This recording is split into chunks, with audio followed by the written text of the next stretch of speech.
There's one. There's one right off that point, little guy. But it's a start. Get in here, you little bass. Well, that didn't take long. Come on. Right off that point. Get over here. That, folks, we call a little drop shot bass. Come here, come here, come here, come here, come here, come here. Ah! Okay. Look at that. Nice little Lake Pleasant bass. You know, my goodness. All right, let's let you go. I'm here in April at Lake Pleasant, and a lot of folks love to call this lake unpleasant because it can be tough to catch fish. We must have hit it during that time, it seems like at this point, but I just got here. You know, I threw topwater for a good hour and haven't had so much as a sniff. And I don't see a lot of action going on the lake. It's almost dead calm. And when things like that happen, a lot of times this time of year, one of my favorite things to do, just so I can start catching fish until I kind of see how the day progresses, is to pick up my drop shot. And, you know, especially after an hour reaction.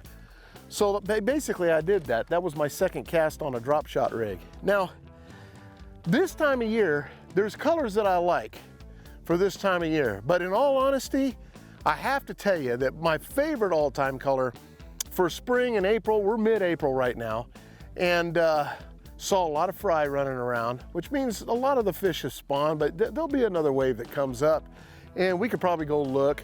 But I was hoping to get some topwater bass, but my favorite color has got to be this Morning Dawn chartreuse tip.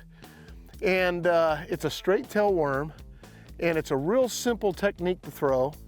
But one thing I'm gonna do is slow down a little bit, throw this drop shot rig around in areas that I was throwing the topwater, kind of getting back in these cuts and on these points. The lake is not full, so it's got these long points that come out, and I'll head down the bank a little bit and see what we can't find. Now, in general, if I start catching some fish, we'll be fine. I'll start looking around, but I'll tell you, I have no problem with hitting shady, bluffy banks if I have to catch some fish with this drop shot. But this time of year, bass don't like bluegill. If they are spawning, if we have any left over, or they're watching their fry, whatever's going on, you can throw this out there, and this imitates more of the bluegill type pattern because bluegill have a chartreuse tip on their tail. So it's a pretty good deal to throw if you want to catch bass, and really it works year round. But usually going into the summer after the post spawn, I like to kind of go to an oxblood red flake color, more of a crawdad color, but this time of year I'm going to go with this color, and like I said, it's one of my all-time favorites. Got him. Got that one. Oh, you right in the middle of that cut. Come on, son. Oh, right in the middle of that cut right there. Just right around the corner from the other one. All right, come on. Golly. Look at the size of that fish's mouth compared to the size of the body. That one spawned out. You know, one thing, look at the size of that mouth compared to the body. The body's really skinny. That fish spawned out. But in saying that, one thing that's really, really key to this kind of fishing, especially this time of year, is to hit these little, anytime you have a little cut like this, right in the middle of that cut, just right down the straight pike of that little cut right there, man, a lot of times the fish will be hanging right there in the cut. And you can fish along the edges as well, but man, it seems like in a small little tiny cut like that, if I throw right up in the middle, a lot of times I can almost be guaranteed a little bit of a bite in that kind of a spot. So that's kind of cool as you're going down the bank, you're hitting all this stuff, these points, things like that. And I'm gonna tell you something else. You know, this time of year on a lake like this that's clear and you got fish up shallow and some of them are still spawning, things like that, a lot of them get played with, and fishermen have caught some of these and released them, and so they're a little harder to catch. But if you find some areas that's not as obvious to where you're just kind of staying out on the outside where the fishermen don't throw a lot of baits, there's still a lot of bass on those. And I'll tell you something else. As the year progresses, as the season does, those fish will tend to want to spawn out towards the mainer part of the water versus back in the cuts. The back of the cuts get warmer, so that gets done first. And then so out here on the points and things like that, that's where those fish will move out, and the fish that are out here will spawn out here. So it's just one of those deals to where if you go into those areas and find areas where you don't see a lot of fishermen, a lot of times I'll take those secondary areas that people just don't even look at. I know there's fish there. It might not be the prime spot, but the fish haven't seen as many baits, and your odds of getting bit are a lot better. Oh, there he is, I got him. Got that one off the ledge.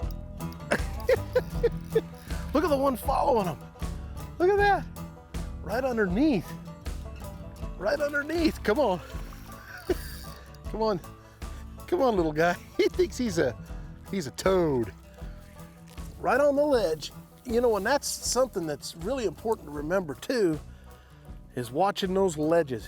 That's the thing that's really important to remember, is to wear a good pair of polarized sunglasses. Whether you're sight fishing or not, it doesn't matter. It's good to have them so you can see the ledges of the, you know, the steep ledges, the drop-offs, the shelves. And that fish was kind of swimming alongside of a shelf there. I could see it, and I threw out there in front of it, and it ran over there, swam right over there and got it. So it's very important to have a good pair of polarized sunglasses. That's first and foremost. Now, let's talk a little bit about the rig. This rig, it's real simple. So I'm using a 1/4 ounce drop shot weight. It's got a little clip on it. I'm getting away with the heaviest line I can get away with. That is, it's an 8-pound test line. I like 8-pound fluorocarbon leader. I'm using a #1 rebarb hook right there, straight shank, see that? So a #1 right there, about a 12-inch leader. Now, I'm rigging this up where it's weedless, and I like that because if you're fishing in any kind of timber, any kind of bouldery rock, anything like that, it tends to come over that a lot easier than having an exposed hook that gets constantly hooked up. If I'm fishing just flats and I don't see a whole lot, like say a Mojave Lake type thing or something like that, then I'll throw an exposed hook sometimes on that, and it works real good. But that's how I'm rigging it up right there. Now, the other thing that's real important with this rig, now because we are using a straight tail worm will twist your line, okay? Even though there's a swivel on your weight, a straight tail has a tendency to twist the line, and that's one of the reasons that it's important that I use braided line. I'm throwing a 15-pound or a 20-pound test braided line, and then I'm tying on with an Alberto knot of 8-pound fluorocarbon line. Now, I wouldn't suggest going over 8 pounds, and the only reason why is because I've done a lot of tank demos in years past, and the worm just doesn't look nearly as natural when you go with anything over 8 pound. I really prefer 6 in ultra clear water, where it's open water, where I feel like I can fight the fish and not deal with a lot of the, you know, timber and stuff like that. But if I'm playing with a little bit of timber out here, which is what we have at Lake Pleasant, then I'm gonna try to get away with an 8-pound test fluorocarbon line. It's hard to see underwater, and the worm will act more natural underwater.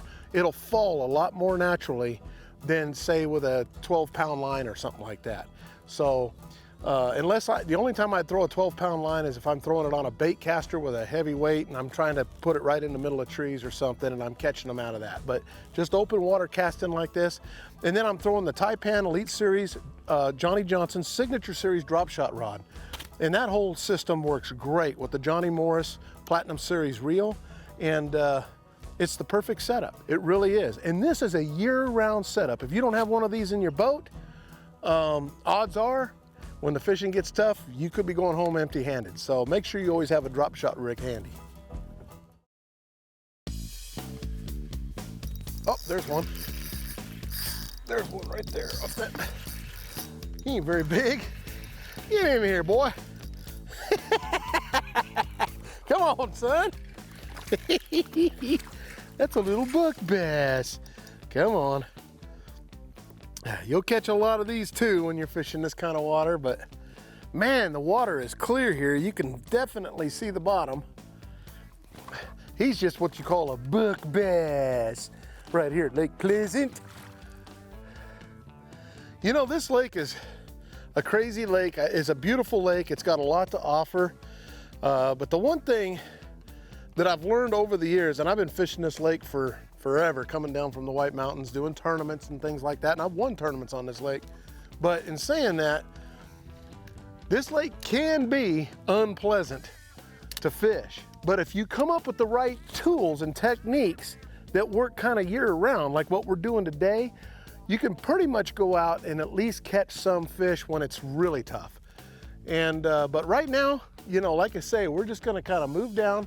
This is a little bit more rock, a little steeper in this area. This would set up more for a post-spawn type fish or something like that. There'll be some spawners down there a little bit too, but these fish will be roaming a little bit up through here. And then we're gonna move and make a shot over to maybe a flat or something and maybe work that a little bit and see what we can't find. There's fish all over this time of year, which makes it nice. But I think the other thing to remember too about a lake like this is pressure probably has a lot to do with, I know it does, with the fishing here. Whether it be fishing pressure from other fishermen, today we don't see a lot, and the high pressure versus the low pressure that we have. Now, today is a high pressure. We don't have any low clouds, we don't have any, it's just a bright sunny day, hardly any wind right now. So that's basically set up for a high pressure. When you have a high pressure, what happens is these fish, their strike zone becomes smaller. So it's best to worm or drop shot or something like that. When you really get on them with reaction is when you get that more of a low pressure. Now, in saying that, you can still catch those reaction fish in these trees and bushes that are just set up right there where they don't have to go very far to strike. So you can still catch them on reaction during a high pressure, but that strike zone is a lot smaller. There's one. He hit it right there on the fall, little guy. Oh, I threw it right out on top of that rock. Oh. I almost didn't catch up with that little dude. Come on.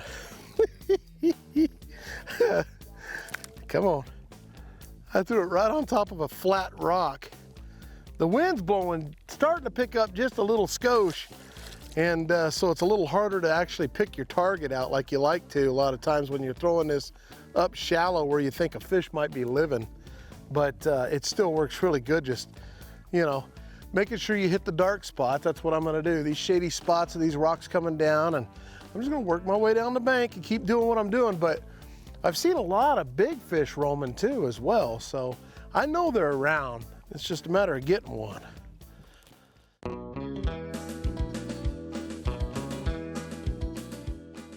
Hey folks, for my tip of the week, one thing I think that's very important when you're drop shotting, things that have helped us in drop shotting, is tungsten weights. You know, they make the quarter-ounce lead. This is the lead, and I'll throw that quite a bit in areas that I know. But the reality is, if I'm tournament fishing or if I'm wanting to know exactly what's on the bottom, or if I'm using the front graph, I like to go with tungsten. Tungsten's a harder metal. It shows up better on the graph, especially your forward-facing sonar. Plus, with tungsten, you can feel every little pebble down there. I mean, it telegraphs everything down on the bottom for you when you're dragging your drop shot. Lead is soft, so you don't really have the feel of the bottom like you do with tungsten. So if it were me, always go with the tungsten if you can, and you'll feel the bottom much better. Plus, you'll be able to see it on your graph as you drop your bait in front of your fish.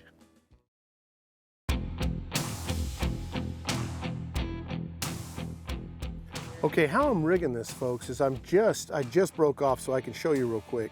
So I'm running the line. I got the loop in my finger right here. I'm tying a Palomar knot. So what I'm doing is I'm giving myself plenty of tag in. Your tag in is the end of your line, so you have leader. And then I'm just tying an overhand knot, okay, just like so. Then I'm taking that loop and I'm pulling the hook right through that loop. Wet it, and then you're gonna pull on the tag in. Just like so. Now here's the ticket with this. When you pull on the tag in, And you get that, I could put the drop shot on, but you could see how the hook's dangling down with the worm. What we want to do is we want to take the tag in, drop it right, put the hook end up, drop it right down again through the eyelet.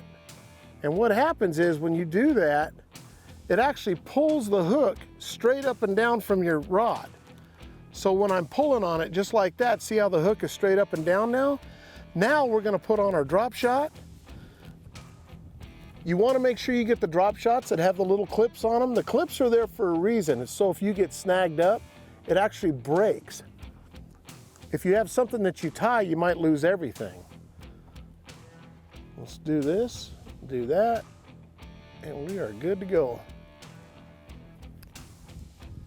And then I'll just kind of cut the tag end off there a little bit so it's not so long, and we're good to go. We have our drop shot rig. I'll hook the worm up and we're good to go.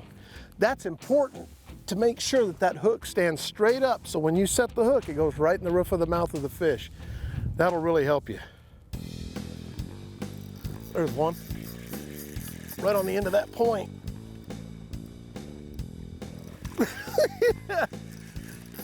There we go. I went right to the end of that point, right to the end of the light of the point. Perfect place for a drop shot to be dropped into. There we go. Come on. As I would always say, not a big fish, but a fun fish. Yeah. One thing that the drop shot is very good for, and you'll have these light points that come way out, you can see them. If you hit where the dark meets the light on the end of the point, a lot of times fish will be on the ends of those points.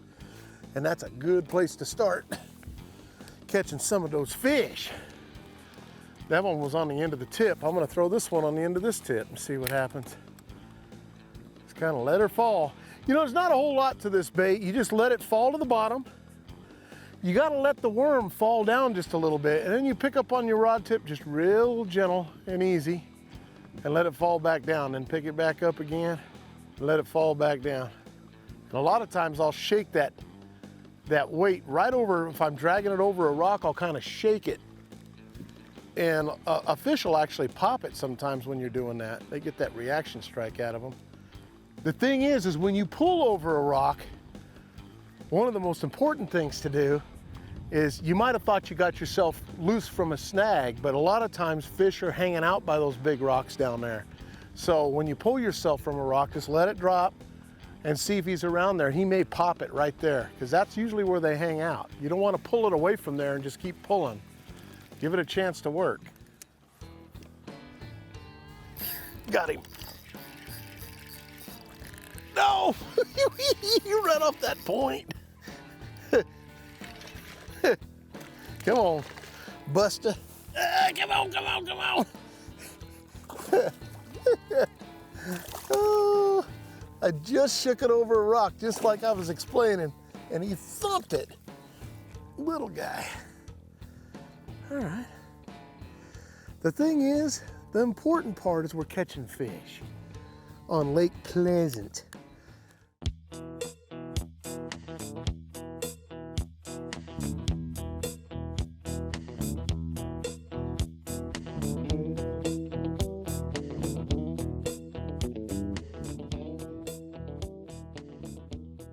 Well, I've had a great day on the show today. I had a lot of fun. Lake Pleasant still produced fish for us on a tough day, high pressure, and kind of a post-spawn thing. There's a few spawners left out there, but I'll tell you what, usually after the fish spawn, a couple of weeks after that, they really start chasing the shad. It's a lot of fun, you can catch them.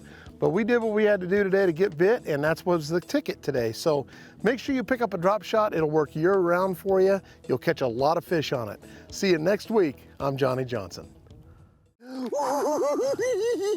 Now, see, that's what I'm talking about, folks.